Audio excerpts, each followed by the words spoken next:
पुरुषार्थ गुणवत दद्यात् पुरुष तुष्टिगण, खूब सुंदर नैवेद्य तैयार करे। नैवेद्य का अर्थ होता है निवेदन करने योग्य। भगवान को सब चीज नहीं दिया जा सकता है खाने के। नैवेद्य उसको कहते हैं जो निवेदन करने योग्य, देने योग्य। तो बहुत प्रकार से भोग बना करके भगवान को अर्पण करना चाहिए, जो भगवान को प्रसन्न करे। और आचार्यम ज्ञान संपन्नम वस्त्राभरण धेनु भी तोषे वृत्तिजस शैव तद विद्याराधनम हरे। और जो उस यज्ञ को करा रहे हैं उनमें एक आचार्य होते हैं और उस आचार्य के अधीन उसके चेला ऋत्विक होते हैं। तो उस आचार्य की भी पूजा करें और ऋत्विजों की भी पूजा करें। किस चीज से?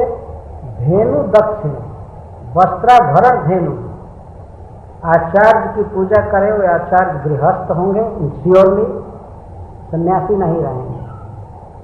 तो उनकी पूजा करनी है वस्त्र से, अलंकार से और गाय से। गोदान करें, वस्त्र दे और अलंकार सोना चाहिए आचार्य को और ऋत्विजों को भी। ऋत्विज में और आचार्य में अंतर है। ऋत्विज उस आचार्य के अधीन रहते हैं, सब आचार्य के देहात में वो काम करते हैं। यहाँ दोनों को लिखा गया, आचार्य को और ऋत्विजों को।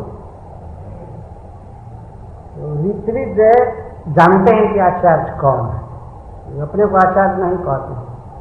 तो वे लोग अग्नि जलाना, हवन करना, यह पूजा, ये करना, वो करना, वो करना, लेकिन सबके ऊपर एक डायरेक्टर होता है, वो आचार्य का।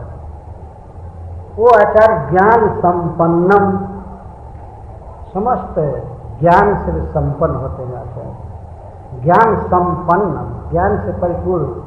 तो उनकी पूजा करें और ऋत्विजों की करें, यह जान करके तब विधि आराधना हरे। उनकी पूजा करना यही भगवान की आराधना है। भगवान की आराधना मान करके ही करें कि हम इनको कुछ देते हैं तो भगवान हम पर प्रसन्न होंगे।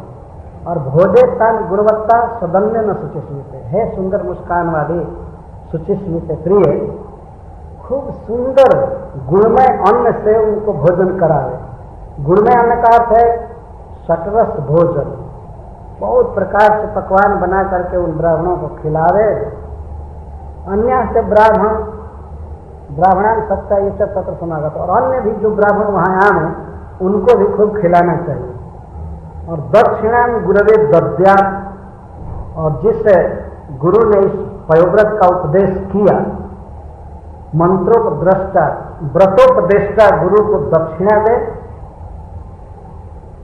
दक्षिणा में गुरवे दद्या ऋतिभ्य जथा रहता है। और ऋत्विजों को भी 2 बार ऋत्विज शब्द का प्रयोग किया जाता है। वहाँ दक्षिणा देने की बात नहीं आई थी ऋत्विजों को, तो ऋत्विजों को यहाँ शामिल किया जा रहा है। तो व्रतोपदेष्टा गुरु को दक्षिणा दे, ऋत्विजों को दे। ऋत्विज का अर्थ है कि उस गुरु के साथ जो चेला चाटी आए हैं उनको भी दे, ये अर्थ है।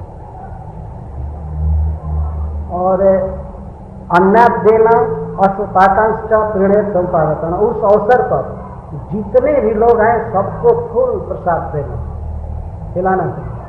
यहाँ तक कि कुत्ते और चंडाल तक, अंध पंगु, कोई भी भुक्त वक्षित सर्व शुद्धिनांध कृपणेश, दीनहीन, अंधा, लंगड़ा, अपाहिज, रोगी, स्वपथ, चंडाल, कोई भी आ जाए सबको खिलाना चाहिए पूर्ण हृदय से, श्रद्धा से। विष्णु तत्प्रियम विद्वान, इसी से भगवान प्रसन्न है। सबको खिलाए और सबके खा लेने के बाद जब कोई बाकी न रहे तब भुंजी तसह बंधु भी अपने परिवार के लोगों के साथ खाना चाहिए। बात कितनी सुंदर बात कही जा रही है। सबको खिला करके, भिखमंगों को, कुत्तों को और सबको, दीन अंध पंगु को खिला करके तब खा। ये है वैदिक संस्कृति। हम लोगों को यही सिखाया जाता है, बाद में खाना चाहिए, बाद में खाना चाहिए, सबको खिलाकर। दूसरी संस्कृति में पहले खा लो, इसके बाद बचे तो बात, और नहीं बचे तो कोई बात नहीं। यही अंतर है सर्वदा। और इस बात को कहा जा रहा है विष्णु तत्प्रीणनम विद्वान, इसी को समझे कि भगवान प्रसन्न होंगे गरीबों को खिलाने से, बांटने से भगवान प्रसन्न होते, इसमें कोई संदेह नहीं हुआ। तो खिला करके खाए। और नृत्य वादित्र गीता भी स्वस्तिवाच के खूब नृत्य करे, करावे, गीत गाया जाए, भगवान का जस गाया जाए, स्तुति हो, ब्राह्मण स्तुति वाचन करें, कार्य तत्कथा भी, और भगवान की खूब कथाएं होनी चाहिए, पूजा होनी चाहिए प्रतिदिन। तो प्रतिदिन नृत्य, गीत, वाद्य, स्वस्ति वाचन और कथा चलनी चाहिए। एतत् पयोव्रतम नाम पुरुषाराधनम परम, इसको पयोव्रत कहते हैं। भगवान की आराधना करने में यह व्रत परम समर्थ है। हमारे पितामह ने हमें इसका उपदेश किया था। मतलब इनके पिताजी का नाम मरीचि है, मरीचि के पिता ब्रह्मा जी। ब्रह्मा जी ने मुझे इसका उपदेश किया था। पितामहेन अभिहितम मया ते समुदायतम, हमारे पितामह ने जैसा हमसे कहा था वैसा मैंने तुमको सुना दिया। तुम चानेन महाभागे सम्यक क्षीर्णेन केशवम आत्मना शुद्ध भावेन नियतात्मा भजाभ्ययम, और तुम शुद्ध भाव वाले मन से, शुद्ध भावेन आत्मना मनसा, केशव की आराधना करो। सम्यक चीर्णेन अनेन, यदि तुम इस व्रत को खूब अच्छा से करोगी, चीर्ण का से संपादन, इस व्रत का अच्छा संपादन करोगी शुद्ध भाव से, हाँ शुद्ध भाव से भगवान का भजन करो। भगवान अव्यय है, केशव है, तो निश्चित ही भगवान तुम्हारा मनोरथ पूरा करेंगे। अब इसकी महिमा बता रहे हैं पयोव्रत की। अयम वही सर्व यज्ञाख्य सर्वव्रत नियमम स्मृतम तपः सार्विदम भद्रे दानम से स्वतर्पण, यही सबसे बड़ा यज्ञ है। अगर यह यज्ञ कर लिया जाए तो माना जाएगा कि सारा यज्ञ कर चुका व्यक्ति। इस यज्ञ में सारे यज्ञ शामिल हैं, इस व्रत में सारे व्रत शामिल हैं। यही तपस्या का सार है, यज्ञ का सार है, दान का सार है, और ईश्वर की आराधना करने में, प्रसन्न करने में सबसे बड़ा व्रत। क्योंकि वही जम है, वही नियम है, वही दान, वही व्रत, यज्ञ सही है जिससे भगवान प्रसन्न होते हैं। सएव नियमः साक्षात् तएव नियमः साक्षात् तएव च यमोत्तमः तपोदानम व्रतम जग्यो जेन तुष्य तदोक्षजः। जिस नियम से, यम से, दान से, तप से, व्रत से, यज्ञ से भगवान अधोक्षज प्रसन्न होते हैं, वही सार्थक है, और इस व्रत से भगवान प्रसन्न हो जाते हैं। इसीलिए यही व्रत समस्त व्रतों का सार है, दान का सार है, यज्ञ का सार है, और तपस्या का सार है। तस्मात् एतद् व्रतम भद्रे प्रयता श्रद्धाचर, इसलिए है प्रिय, इस व्रत का श्रद्धा से पालन करो। भगवान परितुष्ट से बड़ा नासु विधास्यति, भगवान तुम पर प्रसन्न होंगे और तुम्हारे मनोरथ को शीघ्र पूरा करेंगे। भगवान परितुष्ट से बड़ा नासु विधास्यति, भगवान परितुष्ट होकर, संतुष्ट होकर तुमको वर देंगे, तुम्हारे मनोरथों को शीघ्र ही पूरा कर देंगे। इस व्रत को तुम करो। इस प्रकार कश्यप जी पयोव्रत का उपदेश किए। तो अब कल हम लोग सुनेंगे किस प्रकार माता अदिति इस व्रत का आचरण करके और भगवान का दर्शन प्राप्त किया, और भगवान के साथ अदिति की बातचीत होगी। तो भगवान पुत्र बनने के लिए कहेंगे कि मैं तुम्हारे गर्भ में आऊँगा और तुम्हारा मनोरथ पूरा करूँगा। हरे कृष्ण।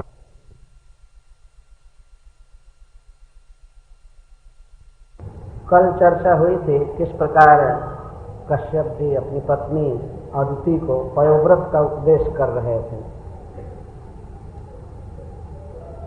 तो भर्त्रा स्वभर्त्रा कश्यपेन इति उक्ता सा अदिति अतंद्रिता सते द्वादशाहम इदम व्रतम अन्वतिष्ठत। तो अपने पति का उपदेश सुनकर भगवान को प्रसन्न करने के लिए अदिति जी व्रत करने लगी, अनुअतिष्ठत, अनुष्ठान करने लगी। और इस व्रत में उनका बहुत बड़ा विश्वास था, क्योंकि अपने पति उपदेश कर रहे हैं। अपनी पत्नी की कामना को पूरी करने के लिए बड़े ही स्नेह से कश्यप जी ने यह व्रत बताया जो उन्हें अपने पितामह ब्रह्मा जी से प्राप्त हुआ। स्वभर्त्रा यहाँ बहुत महत्वपूर्ण शब्द है। अपने भर्तार के द्वारा, पति को भर्तार कहते हैं। भर्तार का अर्थ होता है भरण करने वाला, भर्ता भी कहते हैं, भर्ता। वैसे तो अनेक संबंध हैं संसार में, लेकिन एक स्त्री के लिए सबसे जो महत्वपूर्ण संबंध है वो है पति के साथ संबंध। तो पति उसका भर्ता होता है, सब चीज, सब वस्तुओं से उसका भरण करता है। तो श्री कश्यप जी बड़े ही स्नेह से अपनी पत्नी को सुख देने के लिए, उसकी कामना पूरी करने के लिए, उसे भगवान से जोड़ने के लिए, उसके जीवन को धन्य करने के लिए उसको उपदेश दिए पयोव्रत का। और अदिति भी यह मान करके कि हमारे स्वामी बड़े स्नेह से हमें सिखा रहे हैं, तो वह व्रत का अनुष्ठान की। कथम भूता सती, कैसे रह करके वो कर रहे थे व्रत, यहाँ पर सुखदेव गोस्वामी बता रहे हैं। इस वर्णन से सबको प्रेरणा लेनी चाहिए। पहली विशेषता बता रहे हैं अतंद्रिता। तंद्रा का अर्थ है आलस। तो माता अदिति पयोव्रत करने में, भगवान की आराधना करने में कभी भी आलस्य नहीं थी।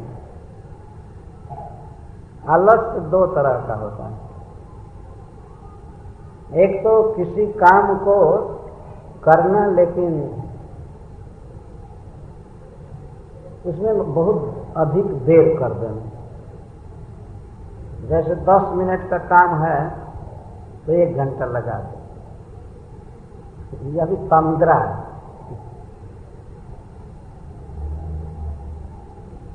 और दूसरी तंद्रा है पड़े रहना, सोचना, करेंगे करेंगे बाद में करेंगे।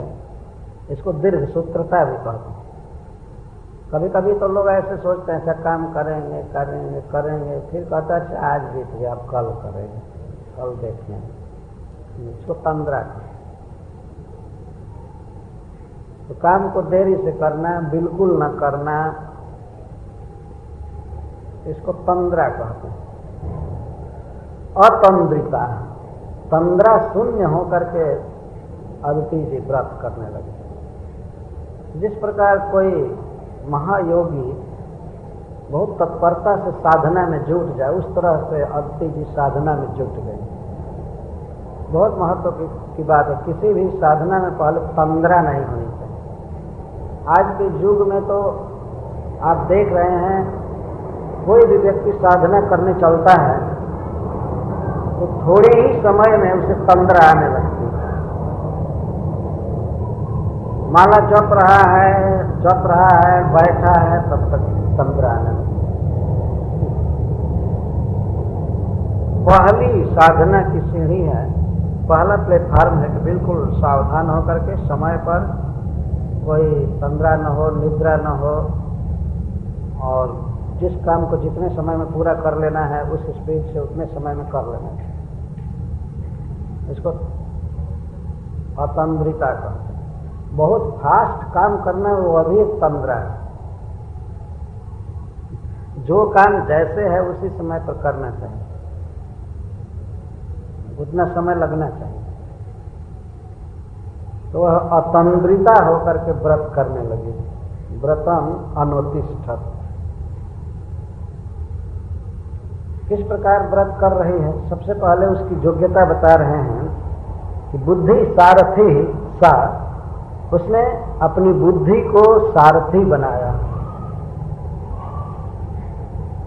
आप सभी जानते हैं सारथी कहते हैं जो रथ का संचालन करता है, रथी के साथ रहता है, रथी की सहायता करता है, उसको सारथी कहते हैं। जैसे भगवान है अर्जुन के सारथी। इस शरीर को रथ कहा गया है शास्त्रों में, श्रीमद् भागवत में भी। आहु शरीरम रथमिंद्रियाणि, यह शरीर एक रथ है और इंद्रियां इसमें जो हैं 10, 5 ज्ञानेन्द्रियां और 5 कर्मेंद्रियां, ये हैं घोड़े। और वो भी सज्जन घोड़ा नहीं है, दुष्ट अश्व है, इसमें दुष्ट अश्वान लिखा गया, दूषित घोड़े जो अपनी इच्छा के अनुसार इधर उधर खाने के लिए दौड़ते हैं, देखने के लिए दौड़ते हैं। एक जीव की तुलना उस योद्धा से की गई है शास्त्रों में, जो युद्ध भूमि में जा रहा है लड़ने के लिए। तो उसके घोड़े यदि काबू में हो, कंट्रोल में हो सारथी के, और सारथी रथी के कंट्रोल में हो, तो वह ठीक से पहुंचता है। और सारथी ऐसे स्थान पर रथ को रखता है जहां से प्रहार कर सके शत्रु पर और उसके प्रहार से बच सके। तो ऐसे सारथी को बहुत महत्व दिया जाता है। तो हम लोगों की इंद्रियां अश्व के समान हैं, घोड़े के समान। लेकिन दुष्ट अश्व शरीर रूपी रथ को एक खींच करके ले जाती है। जब सिनेमा देखने की इच्छा हो गई तो सिनेमा भवन में पूरा रथ लेकर के चली जाए, केवल आंख एक घोड़ा खींच कर ले जाएगा, है ना। जब यदि इंद्रियों की इच्छा हो जाए कि ये खाना है तो बस होटल, ये करना है, ये देखना है, बस खींच करके ले जाती है। तो अन्य लोगों की जो साधना नहीं कर रहे हैं, साधक नहीं है, उनके लिए तो कोई बात नहीं। जैसे कोई युद्ध करने के लिए तैयार नहीं है तो जहां भी घोड़ा ले जाए कोई बात नहीं। लेकिन जो युद्ध करना चाहता है और उसके घोड़े ले जाकर के उसको खाई में पटक दें या युद्ध भूमि में न ले जाए, रथ को ही पलट दें, तो यह बहुत विनाशकारी बात है। तो सबसे पहले भगवत भजन में साधना करने वालों के लिए यह आवश्यक है कि तंद्रा छोड़ दें। और दूसरी बात है बुद्धि सारथी, बुद्धि को सारथी के रूप में, सहायक के रूप में रखें। इसका अर्थ यह है कि बुद्धि इतनी पर्याप्त होनी चाहिए कि वह जीव को सहायता करे। तो बुद्धि से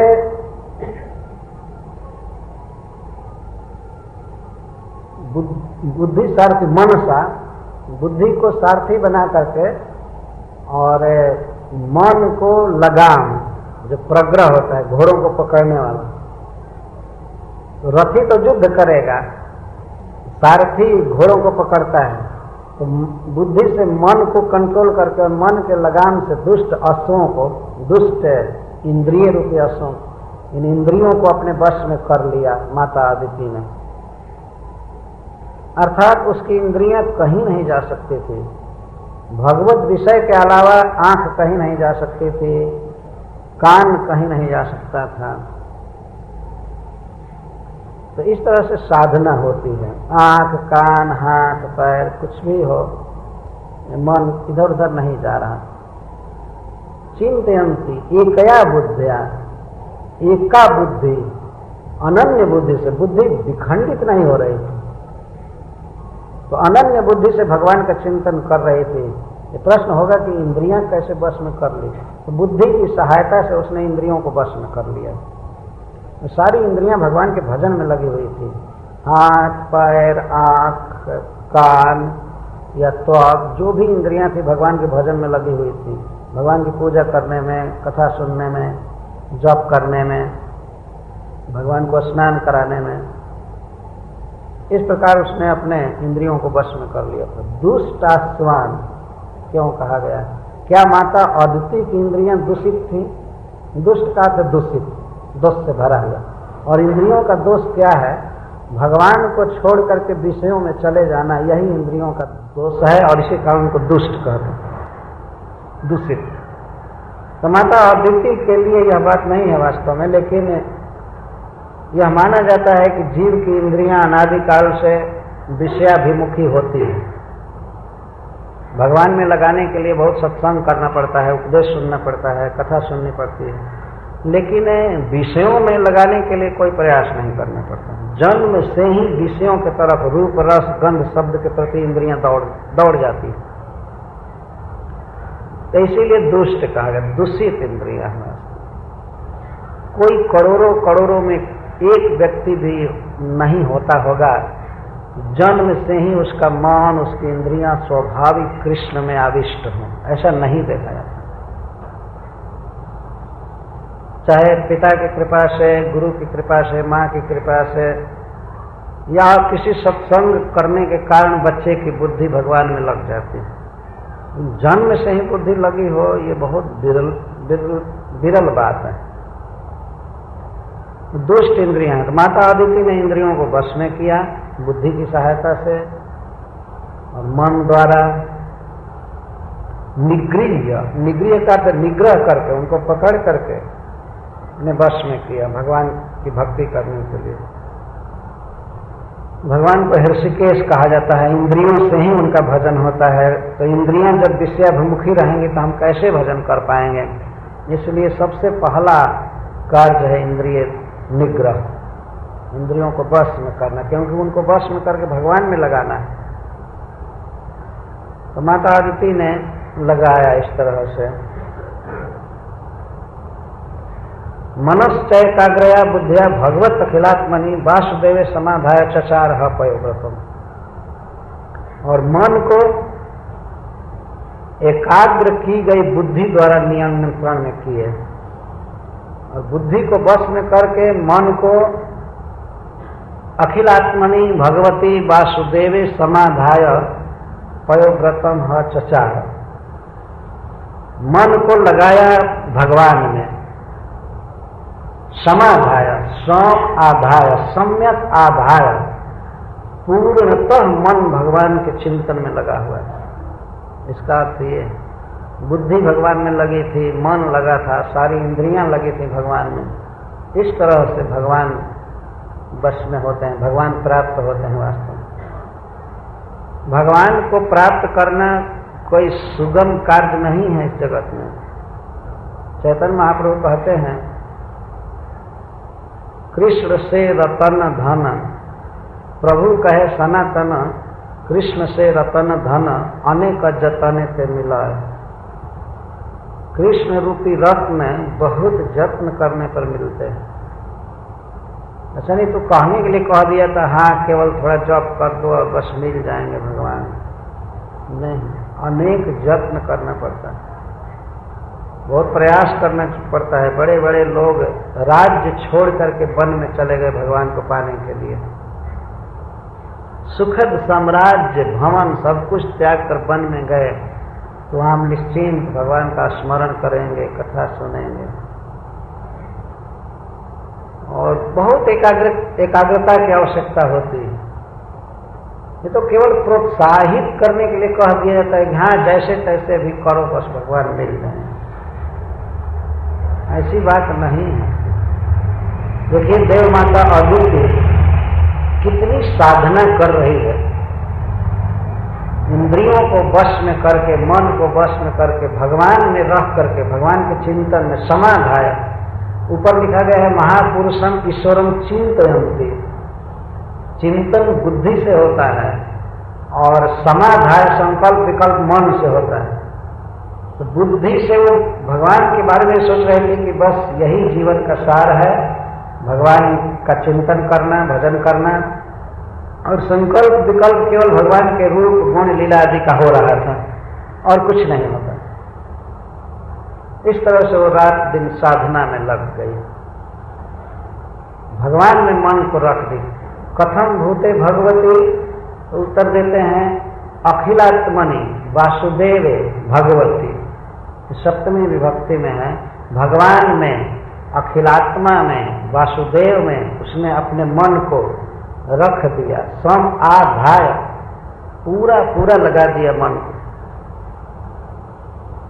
किसकी सहायता से? एकाग्रया बुद्धिया, बुद्धि एकाग्र थी, बुद्धि ने नियंत्रण किया। जिस प्रकार रथी के बस में सारथी हो, सारथी के बस में और लगाम हो और लगाम के अधीन सारे घोड़े हो, इस तरह से। तो रथी तो जीव है, माता अदिति ने अपनी बुद्धि को वश में किया, बुद्धि के द्वारा मन को वश में किया और मन को वश में करके भगवान में लगाया। समाधाय, आधाय शब्द का अर्थ लगाना, रखना, और समाधाय का अर्थ सम्यक लगाना। इस तरह से पूर्ण रूप से अपने मन को भगवान में लगाए। ये सीखने की बात है। भक्ति करते हैं, ठीक है, जप करना, पढ़ना, पूजा करना, लेकिन मन यदि भगवान में लगा हो तो बहुत ही आनंद आता है। भक्ति का स्वारस्य बढ़ जाता है बहुत अधिक। मन लगाना आवश्यक है। तो माता अदिति इस तरह मन लगाकर चिंतयंती, चिंतन करते हुए भगवान का, और पयोव्रतम चचार, पयोव्रत का आचरण करने लगे। इस प्रकार से जब सुंदर आचरण हुआ तो भगवान प्रकट हुए उसके सामने। इसमें ह शब्द दिया गया। ह शब्द का यहाँ अर्थ किया गया है, अरे स्त्री होकर के कैसे उसने अपने इंद्रियों को बस में करके भगवान में लगा दिया, क्योंकि बड़े बड़े जोगी भी नहीं लगा पाते। यहाँ ह शब्द का अर्थ है भगवत कृपा से कुछ भी संभव है किसी के लिए। जो भगवान के प्रति बढ़ता है तो भगवान कोटि कोटि प्रकार से उस जीव की सहायता करते हैं। भगवान के भजन में स्त्री पुरुष का भेद नहीं, जो करना चाहे कर सकता है। उपदेश तो कश्यप जी ने किया, लेकिन यह व्रत अदिति कर रही है, इसमें संदेह नहीं करना चाहिए। ह शब्द का यह तो तस्याः प्रादुर्भूतात भगवानादि पुरुषः, भगवान आदि पुरुषः, आदि पुरुषः भगवान, तस्याः प्रादुर्भूत, आदि पुरुष भगवान उसके सामने प्रकट हो गए व्रत से प्रसन्न होकर। 13वें दिन प्रकट हुए,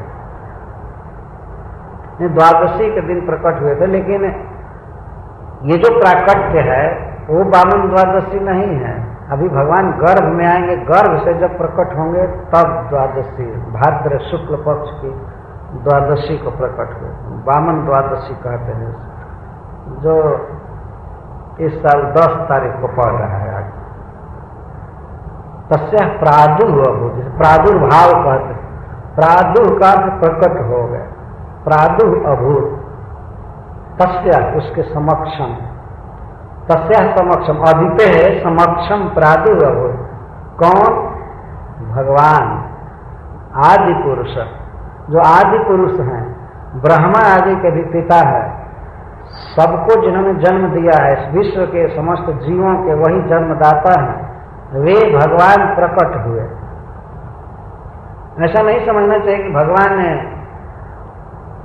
उसी समय बन गए, पहले से वे निराकार हैं और प्रकट हुए तो रूप धारण कर लिए, नहीं। आदि पुरुष शब्द दिया जाए, प्रथम पुरुष, वो पहला व्यक्तित्व है, पहला व्यक्ति है जिन्होंने सारे विश्व को बनाया है। भगवान का अपना स्वरूप है। ये प्रश्न किया गया, क्या स्वरूप था भगवान का? पीतवासः चतुर्बाहु शंख चक्र गदाधरः। पहला स्वरूप ये दिखाई पड़ रहा था कि भगवान पीतांबर पहने, पीतवासा, वासा का अर्थ है वस्त्र, पीतवासा। भगवान का यह स्वभाव है कि अपने सांवले शरीर पर वे पीला वस्त्र पहनते हैं।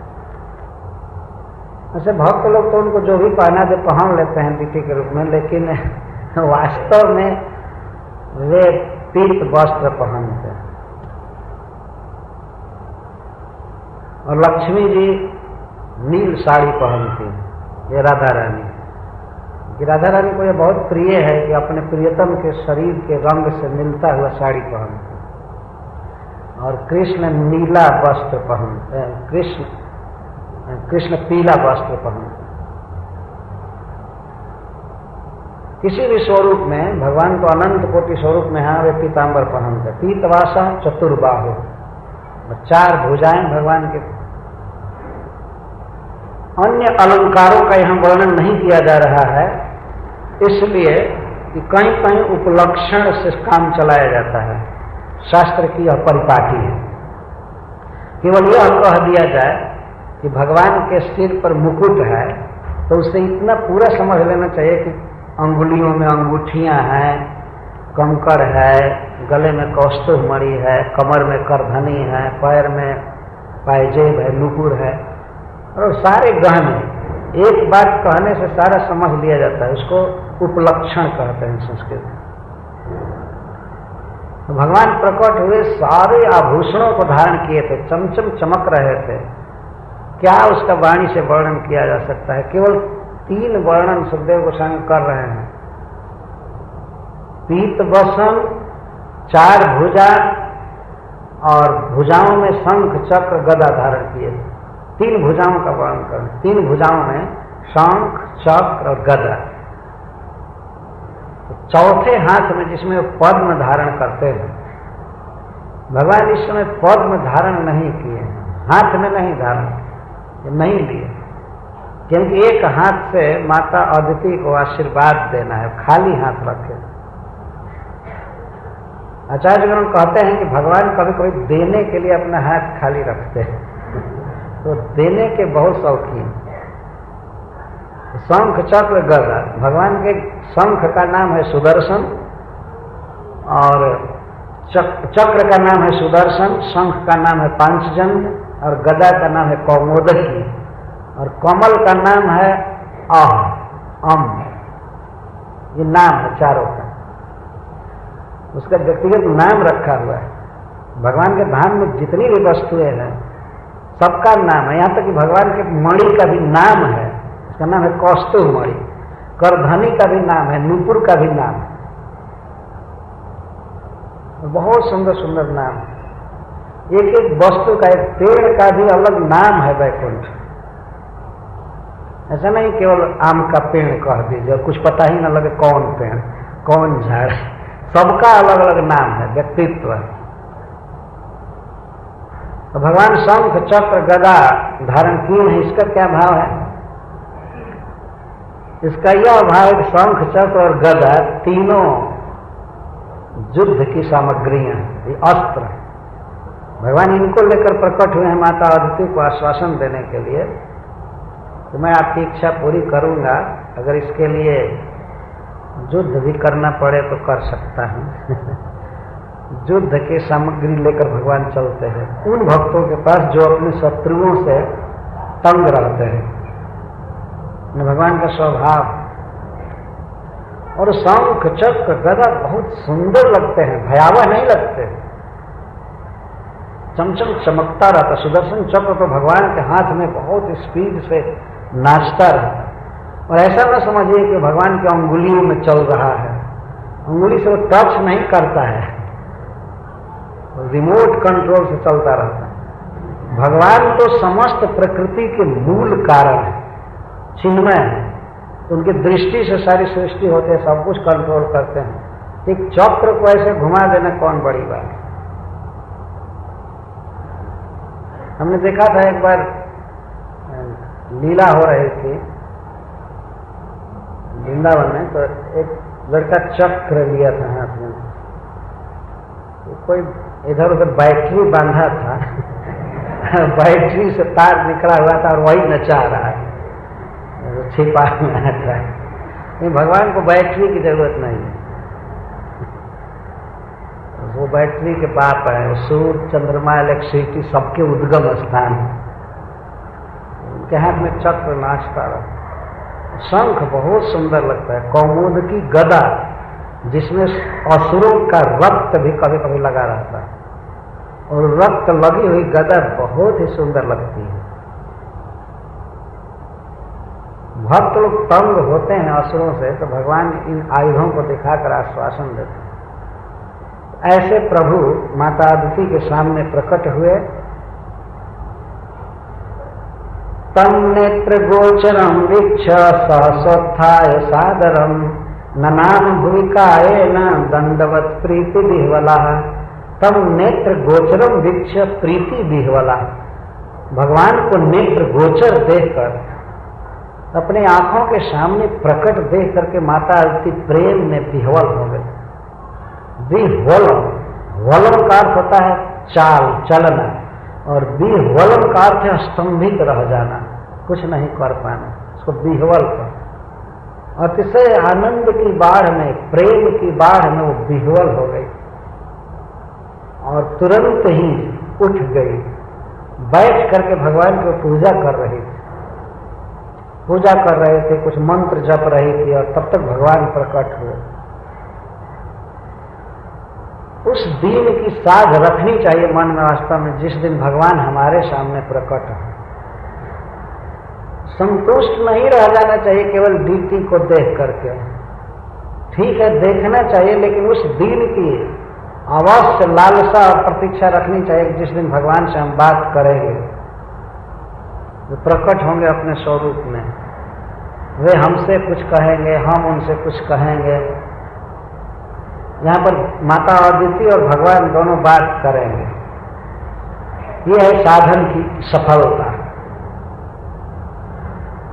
आगे बढ़ जाइए धीरे धीरे, आप लोग पीछे जगह हो जाए। ये साधन की सफलता यही है कि हम भगवान को फेस टू फेस देखें। माता अदिति की साधना सफल हुई, भगवान प्रकट हुए हैं। तो नेत्र गोचरम बहुत सुंदर शब्द है, नेत्र का विषय बने, मतलब सामने ही दिखाई दिए। नेत्र गोचर करने के लिए यह आवश्यक है कि हम भगवान को पहले कर्ण गोचर करें और वाणी गोचर, वाणी का विषय बनाने। हरे कृष्णा कृष्णा कृष्णा हरे हरे, हरे राम राम राम हरे हरे।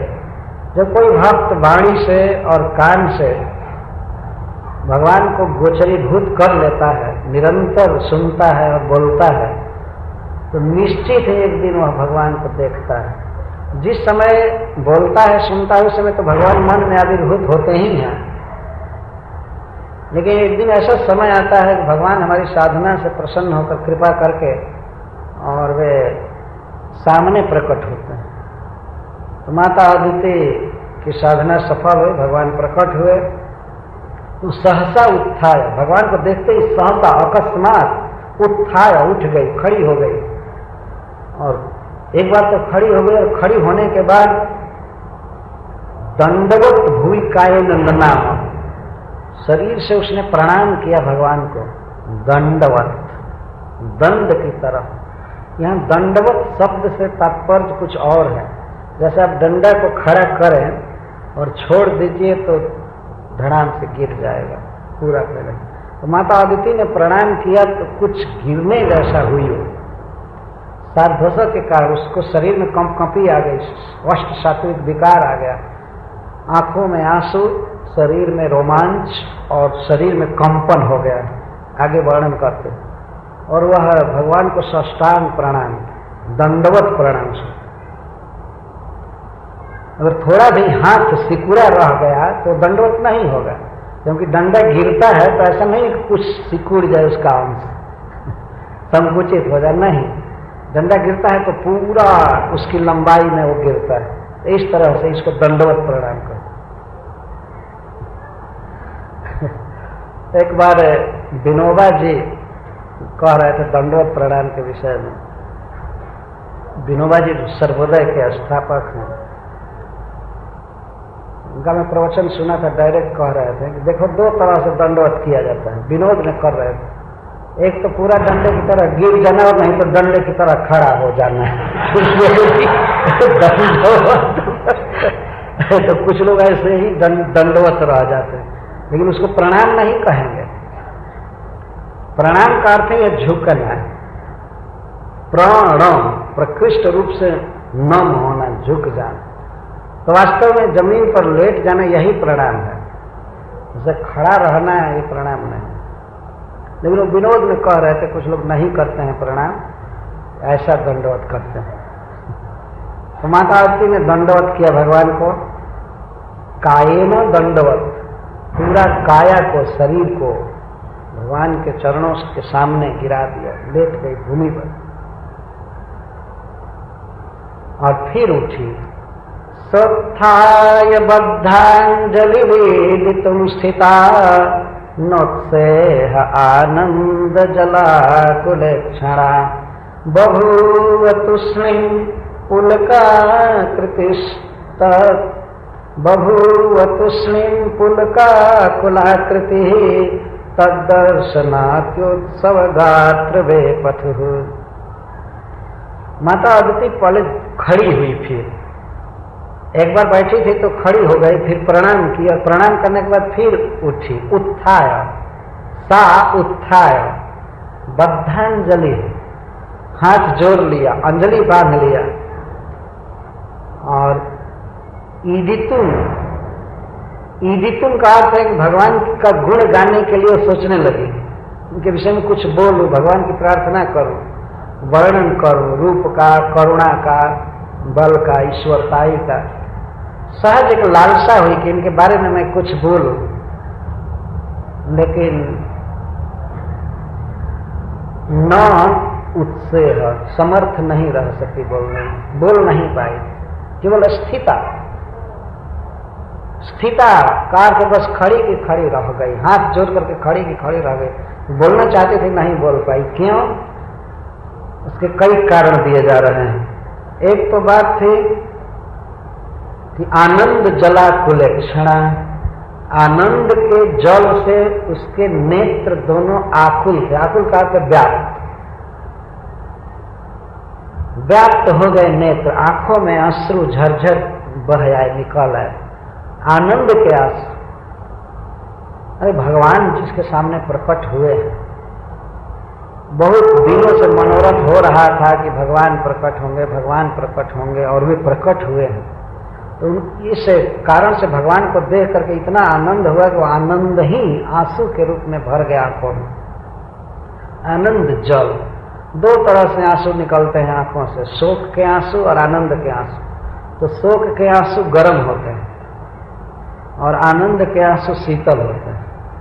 तो माता अदिति के आंखों में आंसू उमड़ आए, और पुलका कुलाकृति, आकृति का तो देह, देह पुलक से आकुल हो गया, पुलक से व्याप्त हो गया, रोमांच हो गया पूरे शरीर में, शरीर में रोमांच हुआ है, रोए खड़े हो गए, रोए उत्थित हो गए, और आंखों में जल है। और तब दर्शन अति उत्सव गात्र बेपथु, और भगवान के दर्शन के उत्सव में, आनंद में शरीर में कंपकपी होने लगी, कांपने लगी। अभी आनंद के कारण हुआ। ये अद्भुत दशा हुई माता अदिति की। इस कारण से ईडितुम न उत्सेह, केवल स्थिता और तूष्णीं बभूव, चुपचाप रह गए। कदाचित उस समय वीडियो कैमरा रहा होता और भगवान के साथ खड़ी हुई माता अदिति का चित्र लिया था, किस प्रकार आंखों में आंसू है और रोमांच तथा शरीर कांप रहा है प्रेम। चाहती है बोलना, प्रभु का गुण गाना, लेकिन नहीं बोल। तूष्णीं बभूव, चुप हो गई। कुछ देर तक ये दशा रही प्रेम में, लेकिन प्रीत्या शनैर्गदगदया गिरा हरिं तुष्टावसादेव्यदितिः कुरुद्वः उद्वीक्षति सा पिबतीव चक्षुषा रमापतिं यज्ञपतिं जगत्पतिं। श्रील सुखदेव गोस्वामी गाते हुए कथा कह रहे, ये छंद बड़े बड़े, लेकिन पहले तो कुछ नहीं बोल पाए, पर धीरे धीरे शनै हरिं तुष्टाव, वो भगवान की स्तुति करने लगी, गुण गाने लगी। उस समय कैसी थी? उद्वीक्षति सा पिबती व चक्षुषा, भगवान को ऐसे देख रहे थे देवहूति अदिति, भगवान को ऐसे देख रहे थे, लगता था कि आंख से वो पी जाएगी भगवान।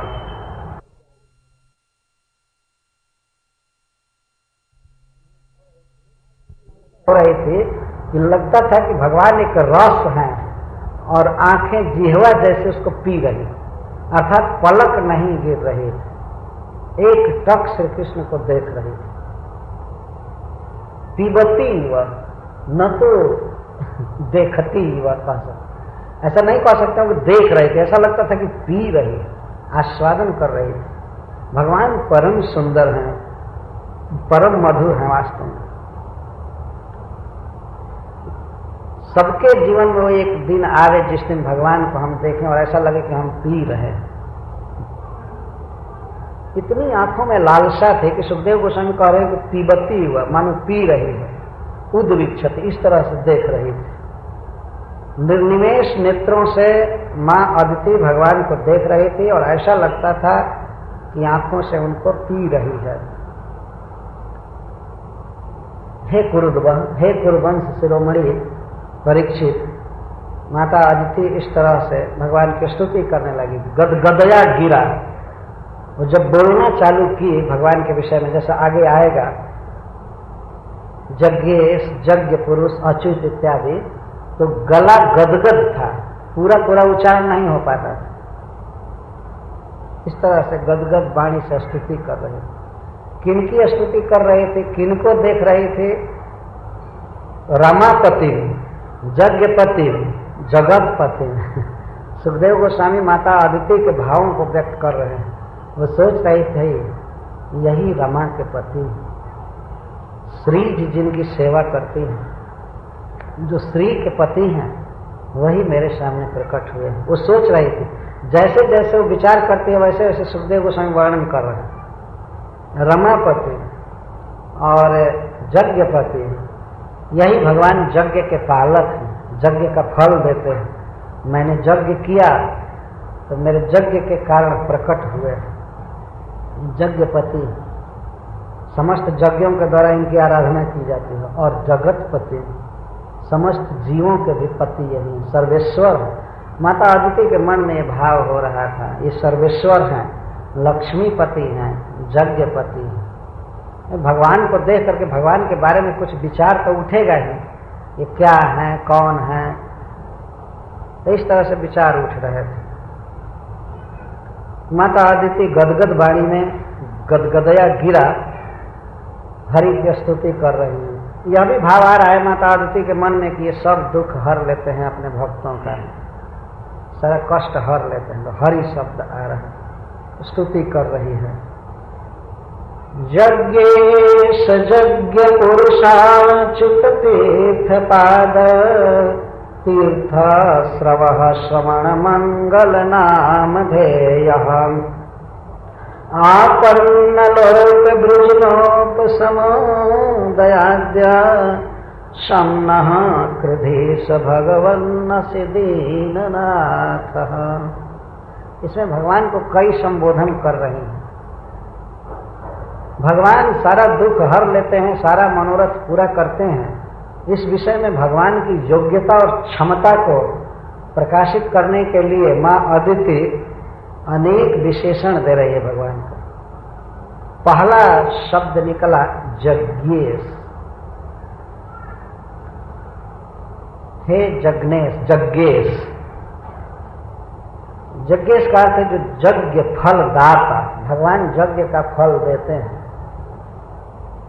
यदि कोई यज्ञ करता है, भगवान की आराधना करता है, तो भगवान अवश्य फल देते हैं, वही फलदाता है। तो हमने जो यज्ञ किया, पयोव्रत किया, भगवान उसका वास्तव में फल दिए, प्रकट हो गए, यह भाव है। और यज्ञ पुरुष, यज्ञ के वास्तविक इष्ट, यज्ञ किया जाता है आपके लिए, तो यज्ञ पुरुष है, यज्ञ भोक्ता। पहले यज्ञेश का अर्थ है यज्ञ फलदाता, और यज्ञ पुरुष का अर्थ है यज्ञ के द्वारा आराध्य, यज्ञों के भोक्ता। भोक्तारम यज्ञ तपसा सर्वलोक महेश्वरम। तो हे यज्ञेश, हे यज्ञ का फल देने वाले, और हे यज्ञों के द्वारा पूजित होने वाले, आपको मैं प्रणाम कर रही हूं। सब समय प्रणाम दिया जाएगा, बाद में प्रणाम शब्द आया। हे तीर्थपाद, जिनके चरण में पैर में तीर्थ रहते हैं वे हैं तीर्थपाद। गंगा जी आपके चरणों से निकलेंगे। ये भविष्य में होने वाली लीला अभी मुख से स्फुरित हो रही है। जितने भी जगत में तीर्थ हैं सबसे बढ़कर तीर्थ हैं गंगा जी, और गंगा जी भगवान के पाद से निकली है, चरण से निकली, इसलिए भगवान को तीर्थपाद कहते थे। तीर्थपाद। अतः जो व्यक्ति भगवान के चरणों की शरण लेता है वो परम पावन हो जाता है, परम पवित्र बन जाता है। सबसे बड़ा तीर्थ करना है भगवान का भक्त बन जाना चाहिए, वह जीव पवित्र हो जाता है। जब पाद संश्रयास होता मुनय प्रश्नायना सद्य पुनंत पस्पिष्ट स्वर्धुन्यापन सेवय। तो गंगा जी भगवान के चरणों से निकली हैं, आप परम पावन हैं, सारे तीर्थ आपके चरण से निकलते हैं। और तीर्थ श्रव, आपकी कीर्ति, श्रवा, आपका यश ही सबको पवित्र कर देता है। चरणों से निकलने वाला जल गंगा जी पवित्र करे, कौन बड़ी बात है। भगवान की कीर्ति जीवों को पवित्र कर देती है, और जुग जुग तक, अनंत काल तक भगवान की कीर्ति इस जगत में रहेगी। उसका श्रवण कीर्तन करने से सारे जीव पवित्र होते रहते हैं। तीर्थ श्रव, श्रव का अर्थ जस, कीर्ति, आपका कीर्ति ही जीव को तारने वाली है। श्रवण मंगल नाम ध्येय, नाम ध्येय, आपका नाम सुनने पर मंगल होता है। और इस अवतार में भगवान के और भी नाम बढ़ेंगे कई, त्रिविक्रम, उपेंद्र, वामन, बहुत ही सुंदर सुंदर नाम अब बढ़ेंगे। वैसे अनादिकाल से भगवान के नाम हैं, लेकिन इंद्र का छोटा भाई बनने से उपेंद्र कहे जाएंगे,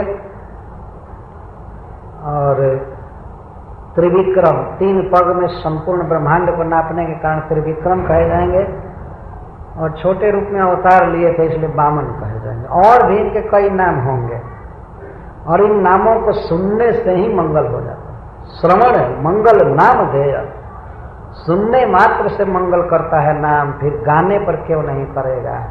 हरे कृष्णा कृष्णा कृष्णा हरे हरे, हरे राम राम राम हरे हरे। श्रवण मंगल नाम ध्येय। जीव के मंगल करने वाले जितने भी साधन शास्त्र में बताए गए हैं उनमें सबसे ऊंचा साधन है नाम संकीर्तन। तार मध्य सर्वश्रेष्ठ नाम संकीर्तन। तो माता अदिति के मुख से यह सिद्धांत प्रकट हो रहा है। आपन्न लोक ब्रिजनोप समोदय आद्य, आपन्न अर्थ शरणागत, शरणागत जीवों के दुख का नाश करने के लिए आपका अवतार होता है। उदय, उदय का अर्थ अवतार। आपन्न लोक ब्रिजन उपशम उदय। जितने भी शरणागत भक्त हैं, भगवान के शरण में हैं, उनके ऊपर कोई दुख आता है, ब्रिजिन शोक होता है, तो भगवान उसका निवारण करते हैं। परित्राणाय साधुना, साधुओं का परित्राण करने के लिए, उनका दुख दूर करने के लिए भगवान अवतार लेते हैं। तो आप हमारा भी दुख दूर करेंगे, ये भाव है। लेकिन माता अदिति ने खोल करके नहीं कहा। भगवान को देखकर इतना आनंद हुआ, इतना सुख हुआ कि माता अदिति ने सोचा कि अरे मैं जो मन में विचार है उसको नहीं कहूँगा। ये तुच्छ बात है कि मैं यह कहूँ कि हमारे पुत्रों को राज्य दे दीजिए, हमारे शत्रुओं का वध कर दीजिए। यह बात तो कहने में हिचक गई, नहीं कहे। परंतु भगवान तो हृदय की बात जानते हैं, तो वे स्वयं ही चर्चा करेंगे। आद्य, माता अदिति कह रहे कि आप आद्य हैं, या आप सबके जन्मदाता हैं। भगवान 6 ऐश्वर्य से आप परिपूर्ण हैं। दीननाथ, आप दीनों के नाथ हैं, जो असहाय हैं इस संसार में, और यदि आपको नाथ के रूप में स्वीकार करते हैं तो आप उनकी रक्षा करते हैं। तो न शम कृधि स, मुझे भी शांति दीजिए, सुख दीजिए। किस बात में आपको सुख है ये नहीं बताइए, इतना ही कहे हमको भी सुख दीजिए। आप सुख देने के लिए अवतार लेते हैं, आप सुखमय हैं, आनंदमय हैं। तो न शम कृधि ईश, हे ईश हमें सम दीजिए, सुख दीजिए। देखिए कितना संबोधन कर रही हैं, गिनिए। यज्ञेश 1, यज्ञ पुरुष 2, अच्युत। अच्युत मैं छोड़ दिया, इसकी व्याख्या नहीं किया। आपकी कृपा से आपके भक्त कभी भी च्युत नहीं होते। 3 अच्युत। तीर्थपाद 4, तीर्थश्रवण 5, श्रवण मंगल नाम धे 6, आपन्न लोक वृजनोपम समोदय 7, आद्य 8, ईश 9, भगवान 10, दीननाथ 11। एक एक शब्द हैं, लेकिन एक एक शब्दों की बहुत व्याख्या की जा सकती है। भगवान के गुण दिए जा रहे हैं, ये है योग्यता। किसी सामान्य आदमी के गुणों का वर्णन कभी कभी लोग करने लगते हैं और भारी भारी पुस्तकें लिखी जाती हैं और बड़ी बड़ी सभा करके अभिनंदन पत्र प्रस्तुत किए जाते हैं। हमने देखा है राष्ट्रपति को, उपराष्ट्रपति को, कैसे कितना अभिनंदन पत्र छापा जाता है। धारावाहिक प्रस्तुति करते हैं, आप इतने बड़े हैं, आप ये कार्य किए हैं, ये काम किए हैं, वो किए हैं, वो किए हैं। लेकिन भगवान की तुलना में तो ये सब मच्छर जैसे भी नहीं है, कुछ नहीं। भगवान में तो अनंत गुण है, अनंत सामर्थ्य है और अनादिकाल से वे ईश्वर हैं, अनंत काल तक रहेंगे। जीव का कर्तव्य है कि वो भगवान का गुण गावे। बहुत बहुत गुण हैं भगवान के। यहाँ तो केवल एक थोड़ा सा लिस्ट प्रस्तुत किया जा रहा है, इसकी व्याख्या छोड़ दी गई है भक्तों पर। वे इसको समझें, यज्ञेश का क्या अर्थ हुआ, किस तरह से भगवान यज्ञ फलदाता हैं या यज्ञ भोक्ता हैं, तीर्थपाद हैं, ये हैं वो। आगे वे स्तुति करते हैं, विश्वाय विश्वभमन स्थिति संयमाय स्वैरम गृहीत पुरुषाक्ति गुणाय भुम्ने स्वस्थाय शश्वदुपबृंहित पूर्ण बोध व्यापादितात्म तमसे हरये नमस्ते। सबसे बड़ा सुख इस संसार में है भगवान का गुण गाने में। तो चैतन्य महाप्रभु कहते हैं आनंदाम बुद्धिवर्धनम प्रतिपदम। सुख जब मिलने लगे गुण गाने में, तब समझिए कि अब कुछ कुछ ठीक साधना कर रहे हैं। माता आरती को बहुत आनंद मिल रहा है कहने में, विश्वाय, आप विश्व स्वरूप हैं, अर्थात इस विश्व के उपादान कारण आप हैं, आपकी शक्ति से विश्व बना है। विश्व में क्या क्या है? मुख्य रूप से मिट्टी, जल और अग्नि, वायु और आकाश, ये 5 वस्तुएं हैं। लेकिन प्रश्न होगा कि ये वस्तुएं आई कहां से? तो भगवान से निकले, इसलिए भगवान को विश्व कहा जाता है। उनकी शक्ति ही इन पंचभूतों के रूप में परिणत हुई है। बारंबार श्रीमद् भागवत में भगवान को विश्व रूप या विश्व इस तरह से कहा गया है, सर्वत्र। तो शक्ति में और शक्तिमान में भेद नहीं है। जिस व्यक्ति से वस्तुएं उत्पन्न हुई हैं, इसीलिए कह दिया जाता है कि वह व्यक्ति ही वस्तुओं के रूप में है। ये वस्तुएं व्यक्ति नहीं है, ये कहने में अंतर होता है। अगर यह कहा जाए कि शाहजहां ताजमहल बन गया तो ठीक है, लेकिन ताजमहल शाहजहां है, ये ठीक नहीं है। ये कहा जाएगा। अगर यह कहा जाए कि भगवान ही विश्व के रूप में है तो ठीक है, लेकिन विश्व ही भगवान है, नहीं, ये गलत हो जाएगा। क्योंकि विश्व से भगवान नहीं निकले हैं, भगवान से विश्व निकला है। अगर यह कहिए कि पुत्र जो है, तो कहा जा सकता है कि पिता ही पुत्र के रूप में है, लेकिन पुत्र ही पिता के रूप में, ये गलत हो जाएगा। क्योंकि पुत्र पिता का एक्सपेंशन है, ये कहा जाता है। आप कहीं फॉर्म भरने जाइए तो लोग पूछते हैं पिता का नाम, मतलब किससे जन्मे हो, लेकिन पिता से जरूरी नहीं पूछा जाए कि पुत्र का नाम भरो, कितने जन्मे हैं, नहीं, कोई जरूरत नहीं। किससे जन्म हुआ है ये जानकारी जरूरी है। तो केवल इस जन्म की बात हम लोग जानते हैं, लेकिन वास्तव में पूरा विश्व कहाँ से जन्मा है इसकी जानकारी किसी को नहीं। इसमें माम तु वेद न कष्ट, भगवान स्वयं कहते हैं कि हमको लोग नहीं जानते। तो विश्व उत्पन्न हुआ है भगवान से, इसलिए भगवान ही विश्व के रूप में है एक प्रकार से, विश्वाय। और विश्व भवन स्थिति संयमाय स्वयं गृहित पुरुष शक्ति गुणाय भूमि। विश्व भवन, विश्व स्थिति और विश्व संयम के लिए आप अपनी शक्ति के माया के तीनों गुणों को स्वीकार किए, अर्थात गुणावतार ग्रहण किए। भवन का अर्थ है भू से होना, विश्व की उत्पत्ति, इसको भवन कहते हैं। विश्व भवन और विश्व स्थिति, इसको पालन पोषण करना, इसको मेंटेन करना। आजकल आप लोग देख रहे हैं मेंटेन करना कितना कठिन काम हो गया है। अरे और जीवों को खिलाना पिलाना वो तो अलग की बात है। आप कोई घर बना लीजिए तो उसके लिए मेंटेनेंस लेते हैं। अपना घर है, सब कुछ लग रहा है, लेकिन बस कुछ नहीं, केवल घर खड़ा है फिर भी मेंटेनेंस है ना, देना पड़ता है। रचना तो भगवान किए ही, कितना उपकरण लगा, इसमें कौन कौन चीजें लगी, कैसे कैसे बना विश्व, वो वही किए हैं, लेकिन इसको मेंटेन भी वही कर रहे हैं। सबको कपड़ा देना, भोजन देना, जमीन देना और सब कुछ, जो कुछ जीवन की आवश्यकता है सब तो भूमि से उत्पन्न हो रही है, तो भगवान ने मेंटेन कर रहे हैं, इसको स्थिति कर रहे हैं। और संयम बना करके, ऐसा नहीं है कि भगवान कंट्रोल नहीं कर रहे हैं, छोड़ दिए है स्वतंत्र, सारा कंट्रोल में, संयम कहते हैं। इस समय तो कंट्रोल में है ही जगत, लेकिन एक दिन पूरा पूरा नष्ट कर देते हैं, कुछ भी नहीं रहता है, प्रलय हो जाता है। तो इस विश्व की सृष्टि करने के लिए और इसको चलाने के लिए और इसका संयम करने के लिए आप गृहीत पुरुष शक्ति गुणाय, जो पुरुष शक्ति है, माया शक्ति है, उसके गुणों को, सत्व रज और तम को ग्रहण करते हैं, स्वीकार करते हैं। क्या फोर्स कोई करता है? नहीं, स्वयं अपनी इच्छा।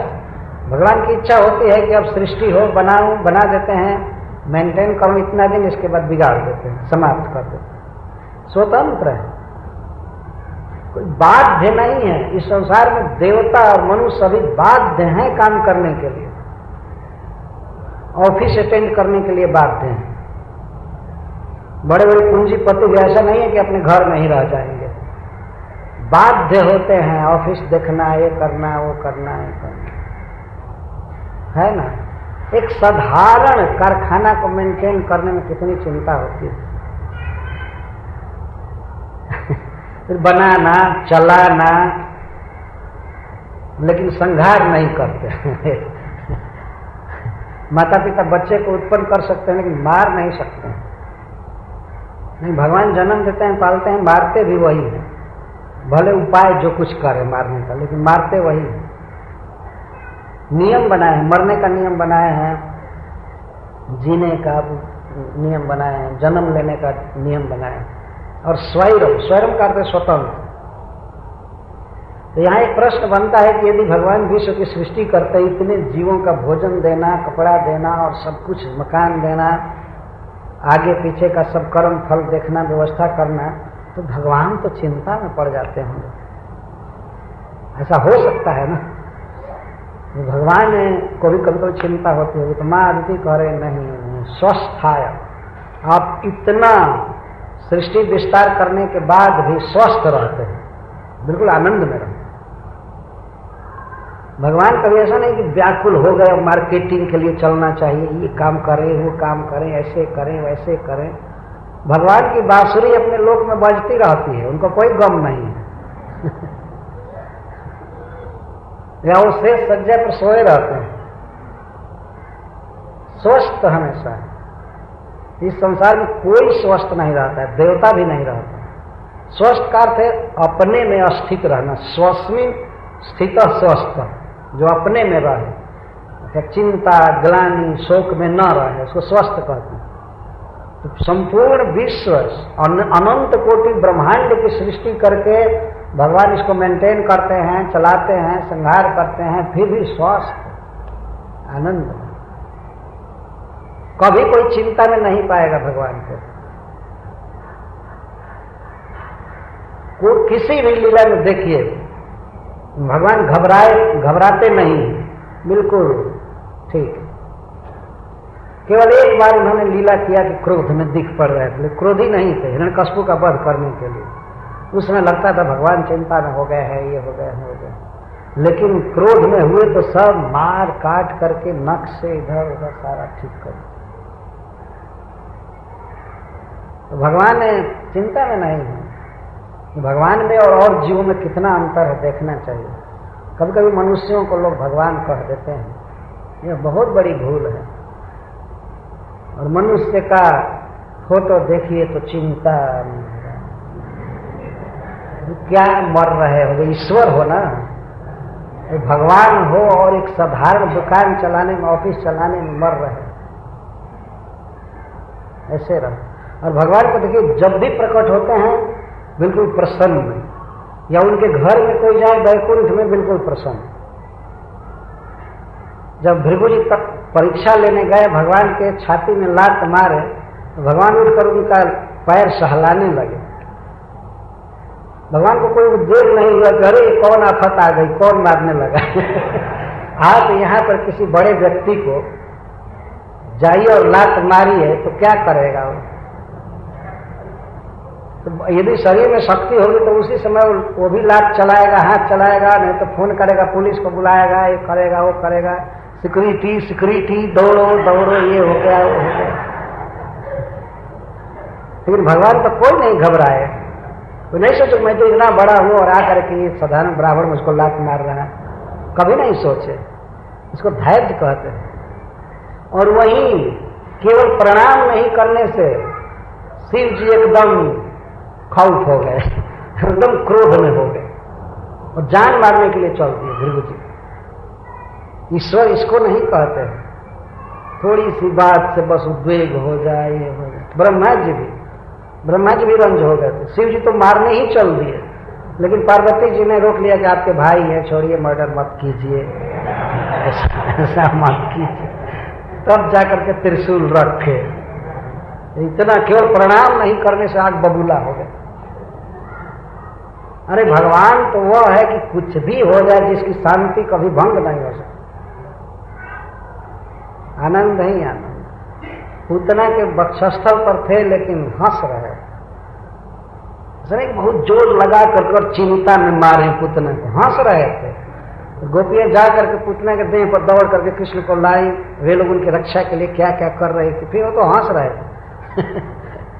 भगवान ऐसे हैं, उनको स्वस्थ कहा गया। इतना बड़ा विश्व व्यापार स्थापित करके और भगवान बिल्कुल स्वस्थ अपने स्वरूप में। स्वस्थाय सस्वद उपबृंहित पूर्ण बोध व्यापादितात्म तम से हरय नमस्ते। क्यों स्वस्थ हैं कि सस्वत नित्य ही भगवान की चित शक्ति, भगवान का ज्ञान बना रहता है, नित्य बना रहता है। कभी भगवान का ज्ञान घटने वाला है न धन घटने वाला है, जैसे हैं वैसे सदा रहते हैं। और उस सत्य के प्रभाव से, उस चित शक्ति के स्वरूप शक्ति के प्रभाव से, व्यापादित आत्मतम से भगवान पर माया का असर नहीं हो पाता है। माया बहुत दूर रहती है, बल्कि ऐसे प्रभु का जो स्मरण करते हैं उन पर भी माया का प्रभाव नहीं रहता। और भगवान का स्मरण करने वाले के मन में माया का प्रभाव नहीं आता है, राग द्वेष या चिंता नहीं होती है। भगवान में कहाँ से होगी? ऐसे सर्व भक्त दुख हरता हरि को मैं प्रणाम कर रही हूँ। इस प्रकार से माता अदिति भगवान के गुण गा रही हैं और अब बता रही हैं कि आप जब प्रसन्न हो जाते हैं तो जीव को कुछ भी दुर्लभ नहीं होता है, आप कुछ भी दे सकते हैं। और फिर शत्रु पर विजय दे देना, ये तो कहना ही क्या, ये तो बहुत सामान्य बात है आपके लिए। कुछ कुछ इनके शब्दों में झलक रहा है कि ये शत्रु विजय चाहती हैं, लेकिन स्पष्ट भगवान से नहीं कह रही। तो जब भगवान प्रसन्न होते हैं तो क्या क्या दे सकते हैं, एक श्लोक में कहती हैं, आयु परम वपुरभीष्टमतुल्य लक्ष्मी देवभूरसा सकल योग गुणास्त्रिवर्गः ज्ञानं च केवलमनंत भवन्ति तुष्टात् त्वत्तो नृणाम किमु सपत्न जयादिराशि।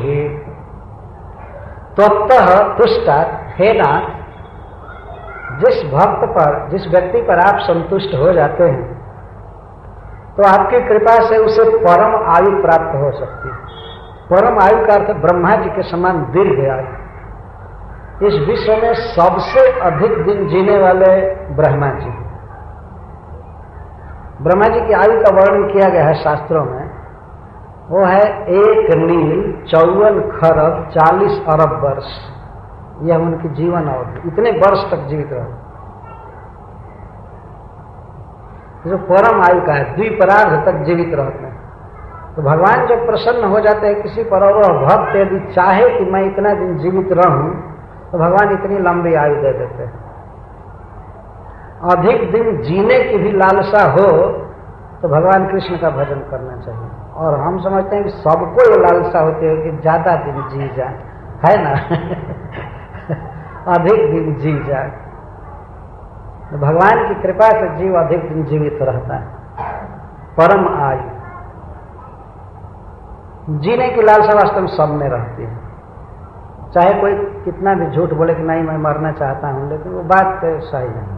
कोई मरना नहीं चाहता, जीना सब चाहते हैं, अधिक से अधिक दिन जीना चाहते हैं। तो यदि लंबी आयु चाहिए तो भगवान को प्रसन्न करना चाहिए। मारना उनके हाथ में है और जिलाना उनके हाथ में है। एक ही शरीर में वो ब्रह्मा जी जैसा लंबी आयु दे सकते हैं, जैसे मार्कंडेय ऋषि को मिली है या लोमस जी को। लोमस जी सबसे दीर्घजीवी है। एक बार लोमस जी कहीं सभा में आए हुए थे ऋषियों के, तो उनसे ऋषियों ने पूछा कि लोमस जी आप आश्रम क्यों नहीं बना लेते हैं? तो वो कहे कि अरे जिंदगी का क्या ठिकाना है। वो ब्रह्मा जी से भी ज्यादा उम्र के हैं, लेकिन कहते हैं जिंदगी का क्या ठिकाना है, क्षण भर का जीवन है, इसलिए घर नहीं बांध रहा। तो उनके छाती पर कुछ रोए शीर्ण हुए थे, लोम शीर्ण हुए थे। लोम कहते हैं जो रोआ होता है। लय और र में भेद नहीं माना जाता है संस्कृत में, रोम कहिए चाहे लोम कहिए। तो लोमस या रोमस उनका नाम है। तो लोमम का अर्थ रोम और स का अर्थ शीर्ण। उनके छाती पर कुछ केस शीर्ण होकर गिर गए। तो कब एक रोआ गिरता है? जब एक ब्रह्मा जी बीतते तो एक रोआ झड़ता है लोमस से। इतने दीर्घजीवी। ऐसे ऐसे दीर्घजीवी, ऐसा भगवान की कृपा से है, भगवान के भजन से होता है। एक ब्रह्मा जी हटते हैं अपने पद से तो एक रोमा गिरता। यही ब्रह्मा जी की गिनती होती है उनके छाती के केस रोम्स। और ये बिल्कुल शास्त्र की बात है, ऐसा नहीं कि बढ़ा चढ़ा करके कहा जा रहा है। और ऐसा व्यक्ति कहता है कि मैं कुटिया नहीं बनाऊंगा, जीवन क्षण भंगुर है। और हम लोग क्षण भर मच्छर की तरह जिंदगी का कोई ठिकाना नहीं है, लेकिन घर बांधते हैं, यह करते हैं, हमारा हमारा हमारा हमारा ये तुम्हारा। लेकिन एक दिन घर से बाहर किया जाएगा। अपने ही बच्चे घर से बाहर करेंगे, दूसरे नहीं। जो घर में आता है उसमें यही कहता है क्या देरी है, जल्दी करो जल्दी करो जल्दी करो। रानी वादिन की सुधि कीजे जा दिन ले चल होए। उस दिन की याद करनी चाहिए कि एक दिन हम चले जाएंगे, इसीलिए भगवान का भजन करना चाहिए। जाना तो निश्चित है, और जाते समय कुछ भी ले नहीं जाएंगे, और ना तो बेटा को ईमेल नंबर देंगे कि इस पर भेज देना कुछ सामान या खबर भेजना, कोई पता नहीं रहेगा। जीवित हैं तो इतना ममता है, इतना मोह है, ये वो ऐसे वैसे। तो लंबी आयु भगवान की कृपा से मिलती है, मिली है कई भक्तों को। और बपुः यौवन, भगवान प्रसन्न हो जाए, भगवान से कोई भक्त चाहे कि हम सदा जवान रहें तो रहेगा। कभी बुढ़ापा नहीं आ सकती है। और अभीष्ट बपु, अभीष्ट बपु का अर्थ है कि सुंदर, बलवान, स्वस्थ देह और युवक, अथवा अभीष्ट वस्तुएं जो भी चाहे मिल सकती हैं। और अतुल्य लक्ष्मी, ऐसा धन भगवान दे सकते हैं जिसकी तुलना कहीं संसार में नहीं। अपार धन दे सकते हैं, अनुपम, जैसे ध्रुव महाराज को दिए। और देवभू, रसा, स्वर्ग की संपत्ति, रसातल पाताल की संपत्तियां और इस पृथ्वी तल की संपत्ति, सकल योग गुणा, समस्त अष्ट सिद्धियां योग की, और परम ज्ञान जिसे मुक्ति मिलती है। हे अनंत, आप सब कुछ दे देते हैं, फिर मनुष्यों को अपने शत्रु पर विजय आप दे दे, ये कौन बड़ी बात है। सपत्न जया विराश, आप सब कुछ दे सकते हैं। इस तरह से एक प्रकार से माता आदिति के मन का मनोरथ प्रकट हो रहा है शब्दों में। यही सब सिद्धांत हैं जो समाज में वास्तव में बताना चाहिए, तब लोग भगवान का भजन करेंगे। यदि वास्तव में बताया जाए कि भगवान का भजन करने से, कृष्ण की शरण लेने से आयु बढ़ जाती है, धन बहुत मिलता है और स्वर्ग की संपत्ति मिलती है, इस पताल की, पृथ्वी की, आदमी वोट में जीत सकता है और मिनिस्टर बन सकता है, बड़ा बड़ा कुछ भी हो सकता है, ये बताया जाए तो लोग भजन जरूर करें। लेकिन शुरू में ही हम लोग ये बताते हैं माया है, सब छोड़ो, ये करो, तो कहते हैं बस बस जाओ, हमको माया नहीं करनी। देखते हैं दूसरे लोग कैसे प्रचार करते हैं। कहते हैं यह व्यक्ति ही only way, Christ is the only way, आप शरण लीजिए, आपकी प्रतीक्षा कर रहे हैं, क्राइस्ट लव्स यू। और वे कहते हैं आपको सब कुछ मिलेगा, आपको आरोग्य मिलेगा, धन मिलेगा, ये मिलेगा उनके आशीर्वाद से। हम लोग प्रचार करते हैं तो कहते हैं भगवान के आशीर्वाद से सब छूट जाएगा आपका। नहीं, इसीलिए लोग डर जाते हैं, तब ऐसे खतरनाक भगवान का क्यों भजन। पर वास्तविकता यह, आपकी कृपा से आप प्रसन्न हो जाते हैं तो सब कुछ देते हैं मनुष्यों को, और फिर शत्रु पर विजय, सपत्न पर विजय दे देना कौन बड़ी बात। इस तरह से माता आदिति ने स्तुति किया भगवान की। तब भगवान बोले, मां बोल चुकी, तो भगवान बोल रहे। सुखदेव गोस्वामी कहते हैं आदित्यैवं स्तुतो राजन भगवान पुष्कर क्षण क्षेत्रज्ञ सर्वभूतानां इति होवाच भारत। भगवान पुष्कर क्षण, कमल नयन भगवान अदिति की यह बात सुनकर उससे इस प्रकार बोले। पुष्करेक्षण क्यों कहा जा रहा है? पुष्कर का अर्थ है कमल और इक्षण का अर्थ है आंख। भगवान का दर्शन करते हैं, उनको आंखों को देखते ही माता आदिति शीतल हो गई, सारी जलन चली गई। इसका ये भाव, जब भक्त भगवान के आंखों को देखता है तो उसकी सारी जलन मिट जाती है उसी समय। भगवान इतना स्नेह से देखते हैं और इतनी सुंदर दृष्टि और स्नेह भरी दृष्टि होती है कि भक्त निहाल हो जाते हैं। माता अदिति बार बार भगवान के नेत्रों पर देख रही थी, इतने अद्भुत और स्नेह से युक्त नेत्र हैं। तो पुष्करेक्षण भगवान बोले। और सर्वभूतानां क्षेत्रज्ञ, यह क्यों सुखदेव गोस्वामी कह रहे हैं कि यद्यपि माता आदिति ने कुछ भी मांगा नहीं, भगवान से कहा नहीं डायरेक्ट, पर भगवान तो सर्वभूतानां क्षेत्रज्ञ, समस्त जीवों के अंतर्जामी हैं, हृदय में ही रहते हैं और इच्छाएं अभिलाषाएं हृदय में उठती हैं। तो भगवान तो सब कुछ जान गए बिना कहे कि माँ ये अदिति क्या चाहती है। भगवान जान गए इस बात को, अतः वे बड़े स्नेह से बोले। देव मां, श्री भगवान वाचा, भगवान अब बोल रहे हैं, देव मातः भवत्या में विज्ञातम चिरकांक्षितम। हे देव माता, यह संबोधन है। जो इंद्र जैसे देवता को जन्म दी है वह मां बहुत महान है। भगवान संबोधन कर रहे हैं, देव माता, देवा नाम माता, माता देवताओं की मां, भवत्याः सपत्न हृत श्रीणाम चावितानां स्वधामतः पुत्राणां चिरकांक्षितम में मया विज्ञातम। हे देव माता अदिति जी, अपने पुत्रों के विषय में आपकी जो चिरकाल से आकांक्षा है तो मैं विज्ञात, मुझे विज्ञात है, विशेषण ज्ञात हूं, मुझे पूरा पूरा पता है आपके हृदय में बहुत काल से क्या आकांक्षा है, क्या मनोरथ है, मुझे ज्ञात है। आप कहें या न कहें मुझे सब पता है क्या ज्ञात है, क्या इच्छा है।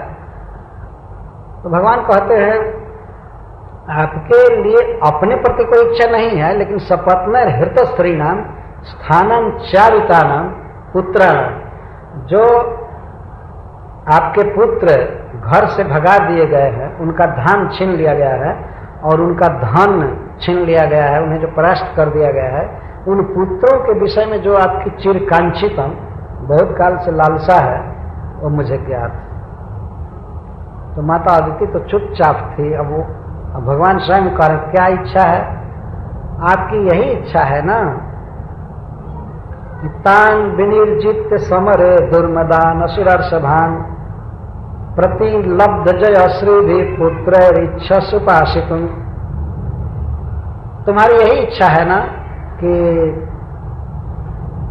तुम्हारे पुत्र युद्ध में शत्रुओं को मार दें, जीत जाएं और राज्य पालें, श्री पालें और उन पुत्रों के साथ तुम बैठो, उन पुत्रों के बीच में रहो, जय प्राप्त किए हुए, स्वर्ग प्राप्त किए हुए और असुरों को युद्ध में मार देने वाले पुत्रों के बीच में तुम रहो। तुम्हारी यही इच्छा है ना।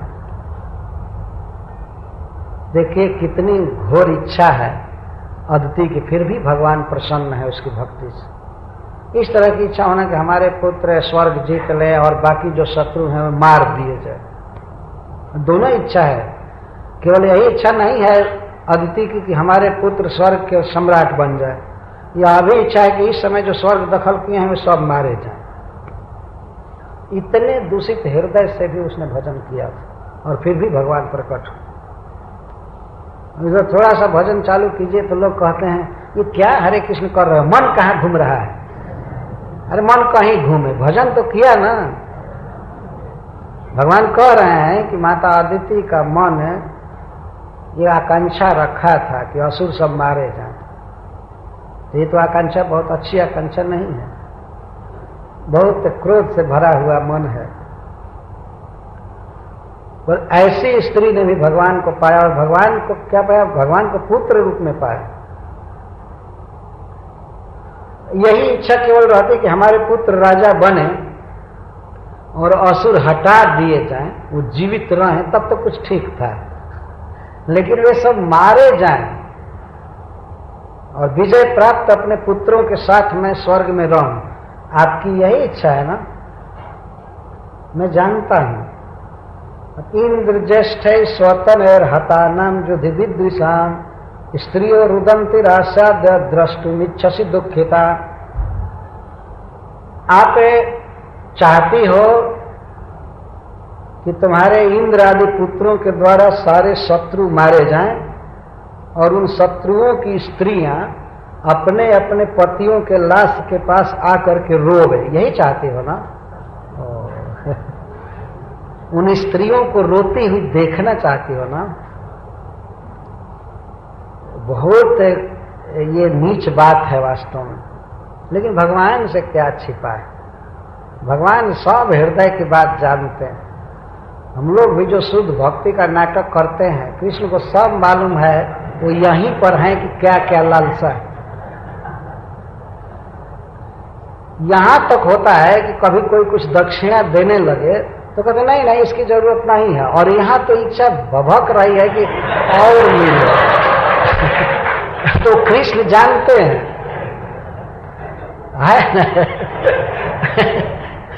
कृष्ण सब जानते हैं।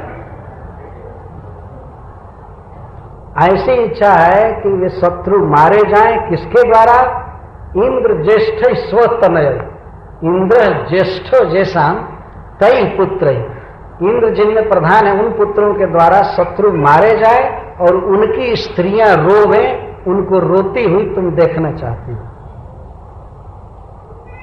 इतना सौतिया डाह है अदिति के हृदय में। मतलब दीति के पुत्र या दीति की संतान मारे जाएं तो दीति रोवे या उनकी स्त्रियां रोवे, सब रोवे, इसको आप देखना चाहती हो। भगवान तो हृदय में सब पढ़ करके कह रहे थे। पहले सुखदेव गोस्वामी ने नहीं कहा था, लेकिन भगवान तो सब देख कर बोल रहे हैं कि ऐसा तुम चाहती हो। इस तरह से पोल खोल रहे हैं भगवान।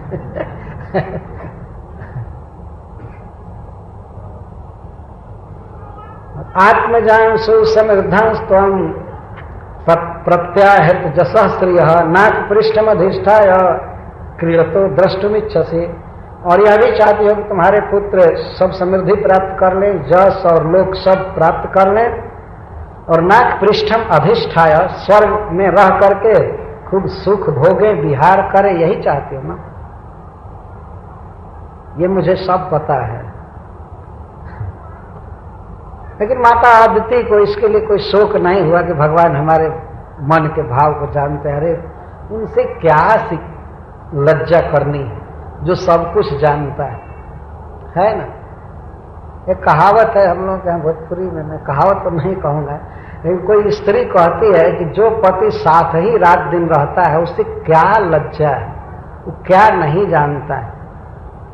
तो इस तरह से भगवान क्या नहीं जानते हैं हम लोगों के। वेदा हम समतीतानि वर्तमानानि च अर्जुन भविष्याणि च भूतानि माम तो वेदन कश्चन। सब कुछ जानते हैं।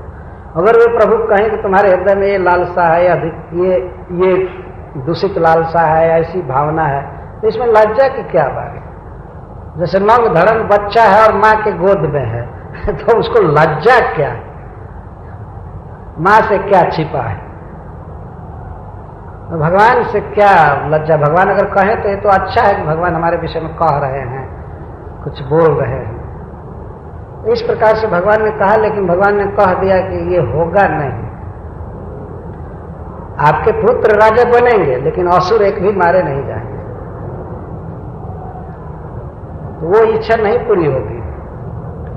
पुत्र राजा हो जाएंगे, लेकिन असुर नहीं मारे जाएंगे, ये भगवान कहते हैं। प्रायोधुना ते सुरजोत्थनाथा अपारणीया इति देवी ने मति। हे देवी, पयोव्रत का पालन करके तुम बहुत चमक रही हो, दिव्य बन गई हो। जो चमके उसको देवी कहते हैं, या देवता बहुत चमकते हैं, उनका शरीर दिव्य होता है। तो पयोव्रत का पालन करने से तुम में बहुत तेज बढ़ गया है। लेकिन हे देवी, इस समय अधुना असुर जुत्थना था प्रायः अपारणीया। इस समय असुर सेनापतियों को हराना मुश्किल है, कठिन। उनको परास्त नहीं किया जा सकता, उनको अभिभूत नहीं किया जा सकता। इति में मति, ये मेरा निर्णय है। मैं देख रहा हूं कि इस समय उनको कोई भी परास्त नहीं कर सकता। क्यों? क्योंकि जत्ते नुकूले स्वर्ग विप्रगुप्ता न विक्रमस्तत्र सुखम ददात। इस समय ब्राह्मण उनके अनुकूल है, समर्थ ब्राह्मण, अथवा ईश्वर जिनके अनुकूल है वे ब्राह्मण उनकी रक्षा कर रहे हैं। दैत्यों की, ब्राह्मणों के अनुकूल है ईश्वर, अथवा ईश्वर का अर्थ है समर्थ। ब्राह्मण वेद आदि से समर्थ हैं और वे समर्थ ब्राह्मण दैत्यों की रक्षा कर रहे हैं। अतः दैत्यों को इस समय परास्त करना असंभव। ये मैंने निर्णय किया। यह प्रश्न पूछा जाए कि क्या आप भी नहीं परास्त कर सकते हैं? भगवान कहते हैं